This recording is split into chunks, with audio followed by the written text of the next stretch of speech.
গাংনী উপজেলা বিএনপি সংগ্রামী সাধারণ সম্পাদক আসাদুজ্জামান বাবলু ভাইয়ের ডাকে আপনারা সাড়া দিয়ে হাজার হাজার লোক এখানে উপস্থিত হয়েছেন। আপনাদের সকলকে মেহেরপুর জেলা ছাত্র দলের পক্ষ থেকে সংগ্রামী সালাম ও শুভেচ্ছা।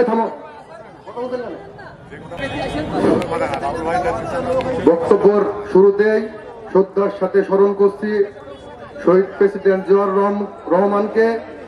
যে ব্যক্তির জন্ম না হলে জন্ম হতো না এই বাংলাদেশের, যে ব্যক্তির জন্ম না হলে আমরা পেতাম না একটি লাল সবুজের পতাকা। এই সমাবেশ থেকে আমি ছাত্রলীগকে সাবধান করে দিতে চাই, এই শান্ত গাংনীকে যদি আপনারা অশান্ত করার দুঃসাহস দেখান বা নাশকতা করার কোন দুঃসাহস দেখান, আপনাদের দাঁত ভাঙা জবাব দেওয়ার জন্য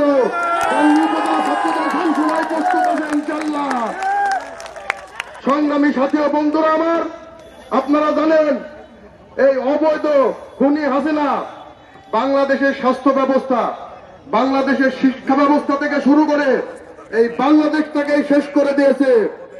আমরা আগামী দিন সকলে ঐক্যবদ্ধ হয়ে এই বাংলাদেশটাকে আবার মেরামত করব ইনশাআল্লাহ। এই আশাবাদ ব্যক্ত করে আমি আমার সংক্ষিপ্ত বক্তব্য শেষ করছি। বাংলাদেশ জিন্দাবাদ, বাংলাদেশ জাতীয়তাবাদী ছাত্রদল জিন্দাবাদ, শহীদ রাষ্ট্রপতি জিয়াউর রহমান অমর হোক, আগামীর রাষ্ট্রনায়ক তারুণ্য রহমান তারেক রহমান বীরের বেশি আসবে ফিরে বাংলাদেশে।